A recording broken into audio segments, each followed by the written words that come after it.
E aí, pessoal, muito boa noite.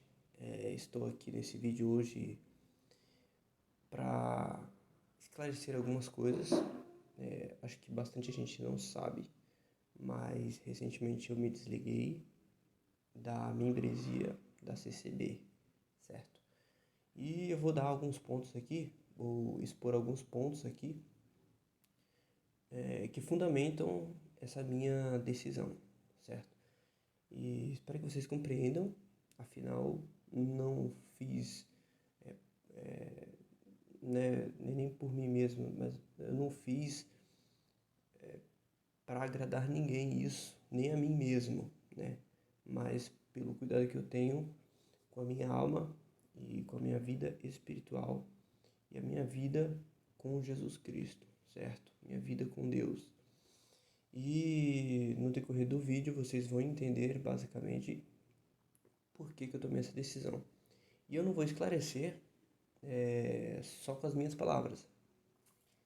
E eu não vou dar muitos detalhes, porque tem mais detalhes que me levaram, tipo assim, o detalhe fundamental. Eu vou trazer alguns versículos aqui, vocês vão entender. Se vocês forem bons entendedores, vocês vão entender só na leitura dos versículos que eu vou trazer aqui dentro das Escrituras. Eu vou usar essa versão aqui, ó, a NVI, que é a nova versão internacional, que é uma linguagem mais atual e dá para vocês entenderem muito melhor. A leitura vai ser muito mais maleável, não vai ser tão dificultosa para entender. Porque a outra que a gente usava na CCB, né, que eu usava na CCB, eu uso ela ainda porque ela é uma versão mais antiga, acho que é uma das primeiras aqui de João Ferreira de Almeida, só que tem outras de João Ferreira de Almeida que são mais atualizadas, digamos assim, as traduções. Enfim, então é sempre bom ter várias traduções em casa.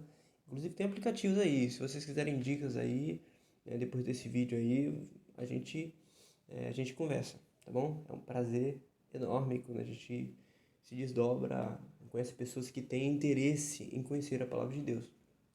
Enfim, e esse, já só para deixar claro, esse é um dos motivos que me fez também sair da CCB, né? A falta de interesse pela palavra, né? Pela palavra de Deus. Palavra de Deus eu falo, não é aquilo que sai do púlpito lá, que os irmãos pregam lá e, se tu escutar essa palavra, Deus vai te abençoar. Palavra é a Bíblia, palavra é isso aqui. Deus revelou a sua palavra aqui, ó. Quando a gente vê Jesus Cristo sendo tentado no deserto por Satanás, ressaltando, foi o Espírito de Deus que o levou para o deserto, para ele ser tentado, ou seja, para ele ser testado lá no deserto, entendeu? E a gente tem muito principalmente, eu vou falar só do pessoal que eu entendo, que eu conheço, eu nasci na CCB, meus pais já eram da CCB, e a mentalidade do povo é de que a gente não passa, se a gente estiver passando por tribulação ou alguma coisa assim, é que a gente está em pecado. Bom, e isso seria justo da parte de Deus nos punir de vez em quando aí, nos castigar, né? Porque afinal a gente está na natureza pecaminosa, não tem o que fazer. A gente não... Tanto é que Paulo ele fala: quem me livrará do corpo desta morte? A morte já é uma punição. A morte já é uma punição. E isso é bíblico, né? O salário do pecado é a morte, entendeu? E eu vou explicar melhor isso aqui. É que começo a falar, já começa a vir vários trechos bíblicos na cabeça, mas eu vou esclarecer para vocês aqui. Vou citar alguns pontos e vou falar os motivos, né, de eu ter saído. Então vamos lá. Primeiro eu vou falar da importância das escrituras, da palavra de Deus, as escrituras. Isso aqui é a palavra de Deus. Se você não se baseia nisso, qualquer pessoa vai te enganar falando que o que ela fala é palavra de Deus. Então vamos lá. Vamos lá para 2 Timóteo 3,16. Olha só isso. Olha o que está escrito aqui. Eu deixei marcadinho aqui para não levar muito tempo para ficar procurando. 2 Timóteo 3,16 e 17. Toda a escritura é inspirada por Deus e útil para o ensino, para a repreensão, para a correção e para a instrução na justiça, para que o homem de Deus seja apto e plenamente preparado para toda a boa obra. Ou seja, aqui a gente tem um manual do cristão para ele viver todas as áreas da vida dele de acordo com esse manual aqui, certo? Lógico que é um pouquinho complicado, né? A gente precisa muito ser revestido do Espírito Santo para que a gente viva plenamente os mandamentos de Deus, certo? E é isso, a gente só consegue fazer se a gente crê no Evangelho, né? Que o homem caiu, Deus criou o homem à sua imagem e semelhança.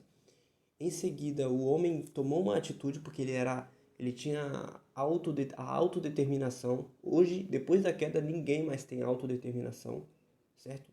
O único que tem é Deus, entendeu? E Jesus Cristo. O homem, a raça humana, ela é caída. Ela não tem capacidade alguma de tomar decisão por si mesma. Se ela tomar decisão por si mesma, ela vai escolher o que é pecaminoso. Ela vai começar a tomar decisões, ainda que sejam pequenas decisões. Ah, isso aqui não tem nada. Mas a longo prazo, ela estará chegando cada vez mais perto do pecado e assim ela morrer espiritualmente. Então, já deixo um alerta. Não deixe a sua alma morrer. Não mate a sua alma. Tenha cuidado. Cuidado. Então, outra coisa. Entregue sua vida a Jesus Cristo. Entendeu? Ainda que você seja, sua fé oscile e tudo mais, não. Não deixe, não se afaste de Deus, jamais. Jamais. Não vá para o mundo. Não viva segundo os princípios deste mundo. Os princípios deste mundo. Não se amolde ao mundo. Entendeu? Como está escrito em Tiago. Guarde-se da contaminação do mundo. Entendeu? Ainda que você, às vezes, acabe caindo, estamos suscetíveis a isso. Estamos inclinados a isso. Não cometa esse erro de se afastar de Deus. Volte-se para Deus, se arrependa dos seus pecados e continue sua vida com Ele até que você seja purificado totalmente daqueles pecados que sempre te atormentaram, certo? E é isso, a caminhada cristã é isso. É uma caminhada de renúncias. A cada tempos e tempos você vai renunciando coisa por coisa, até que a gente chegue à estatura do varão perfeito, que é Jesus Cristo, certo? Então vamos lá. Então, aqui a importância da palavra de Deus, ela deve ser utilizada para tudo na nossa vida, para todas as áreas. Ela é proveitosa para ensinar a gente a viver em tudo, certo? Então, beleza. Agora eu vou falar de uma coisa que a palavra de Deus tem, de algo que a palavra de Deus tem, que é muito profundo e que atinge até a nossa alma, que a gente chama na psicologia de psique, certo? Até a nossa psique, a nossa mente, a nossa alma e até o nosso espírito. Então vamos lá. Hebreus 4, cadê? Aqui, Hebreus 4:12. Olha o que diz aqui. Pois a palavra de Deus é viva e eficaz, e mais afiada que qualquer espada de dois gumes. Ela penetra até o ponto de dividir alma e espírito, juntas e medulas, e julga os pensamentos, julga os pensamentos. Olha que a palavra de Deus é um negócio que não tem como explicar. É uma verdade tão absoluta que a gente acaba querendo rejeitá-la, né? Mas não podemos.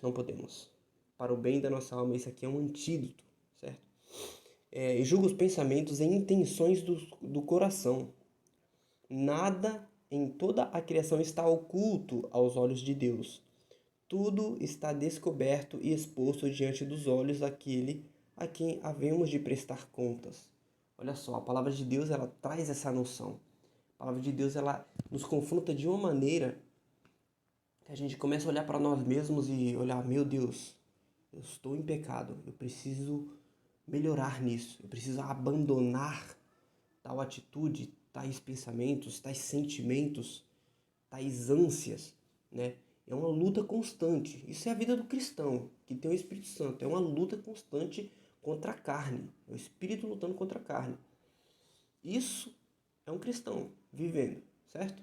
Agora alguém que não é cristão, não. Ele se dá os prazeres, faz o que tem vontade, vive da maneira que ele acha melhor. Ah, o que importa é ser feliz. E assim vai. A vida dele é assim.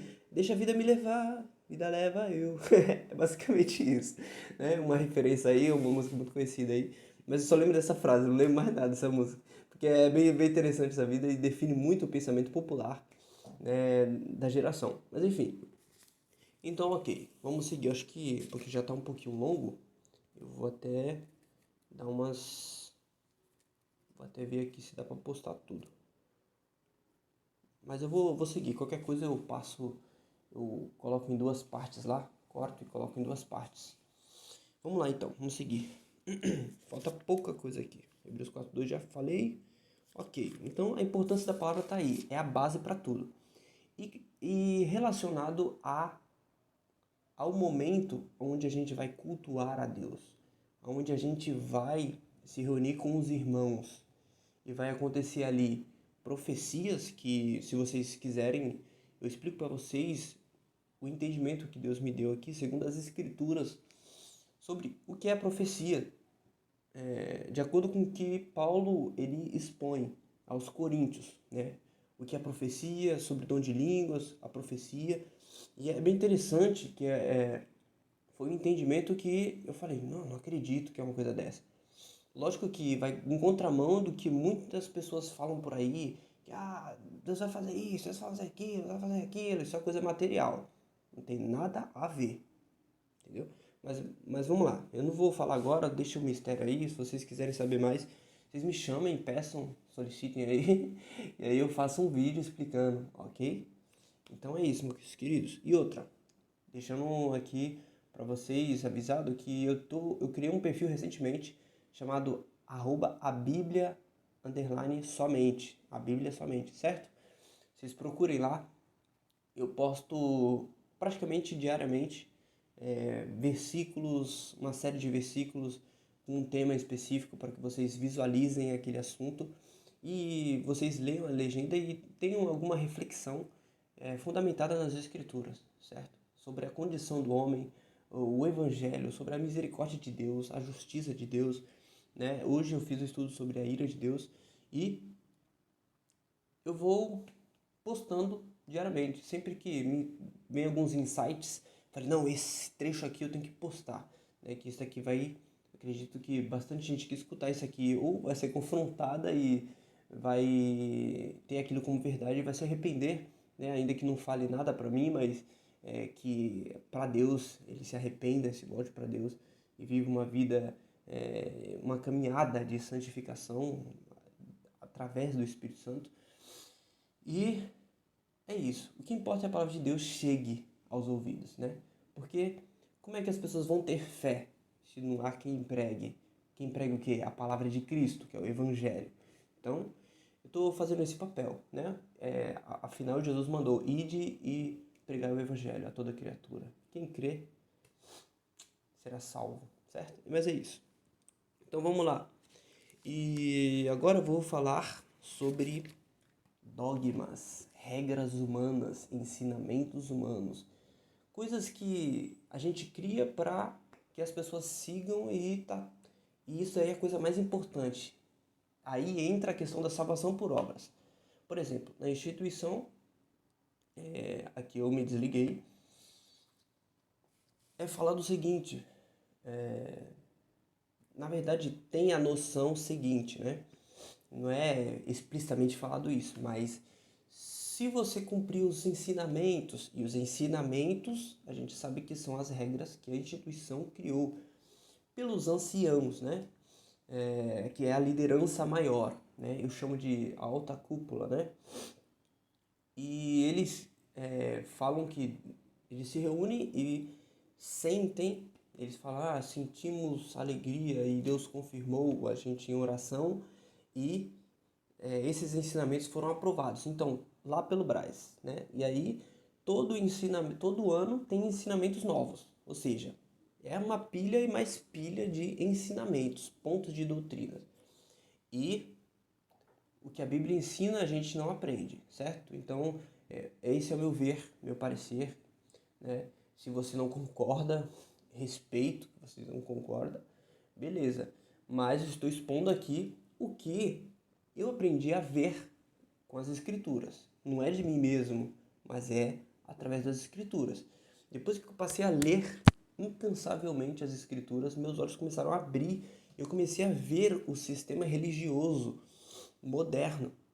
Então, eu sou um tanto crítico em relação às igrejas modernas e eu consigo identificar com mais facilidade, não com tanta facilidade, né? Eu sou honesto quanto a isso, que às vezes tem algumas coisas que as pessoas começam a falar, eu falo, pô, faz sentido isso aí. Só que, na verdade, fazer sentido não tem a ver com a verdade, né? Afinal, a serpente usou a mesma artimanha, usou um argumento e fez sentido para Eva. E ela falou, pô, maravilha, vou ter todo o conhecimento, vou ser igual a Deus, caramba, da hora. Então, vamos lá, entendeu?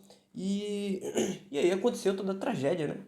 Infelizmente, a queda do homem e todos nós estamos debaixo do pecado agora, né? Infelizmente. Mas vamos lá. Colossenses capítulo 2 fala sobre essas regras de homens, ok?